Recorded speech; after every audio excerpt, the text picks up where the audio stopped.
Hello tout le monde, je vous retrouve aujourd'hui pour un petit DIY dont vous m'avez beaucoup demandé concernant le cadeau que j'avais reçu par Jessica. Donc je vais vous montrer comment réaliser un bracelet style Stardust avec donc tous les éléments que j'avais. Donc il vous faudra un tube résille, des petits fermoirs aimants et ces jolis petits cristaux qui sont juste magnifiques. Et vous allez voir que pour réaliser ce double bracelet collier, c'est très simple. Vous aurez besoin d'une paire de ciseaux en plus ainsi que de la colle à bijoux.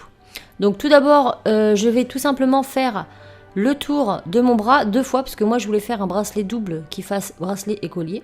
Ensuite je coupe à la bonne hauteur. Voilà, je revérifie que ça va. Et une fois que c'est bon, on va venir mettre une partie de notre fermoir. Donc pour cela, vous allez venir engluer l'intérieur de votre fermoir de colle à bijoux. Comme ceci. Une fois que c'est fait, vous allez venir insérer le tube à l'intérieur et vous allez attendre plusieurs minutes que ça sèche.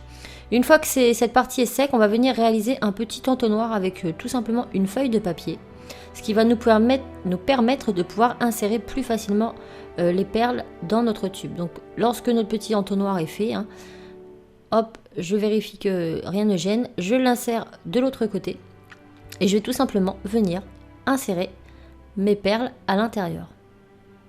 Donc faut pas que ce soit trop tassé, je vous le dis tout de suite, veuillez à régulièrement secouer votre tube pour que les perles soient bien diffuses tout au long du collier, que ça fasse pas des boudins, parce que le fil résille est quand même vachement extensible, donc ça risque de faire des boules à certains endroits. Une fois que c'est fait, on va tout simplement faire la même chose de l'autre côté, c'est-à-dire que j'ai mis de la colle dans l'autre extrémité, et je viens coller, et j'attends surtout longtemps que ça sèche. Une fois que c'est fait, voilà, on n'a plus qu'à l'insérer. C'est un aimant donc ça se met très facilement.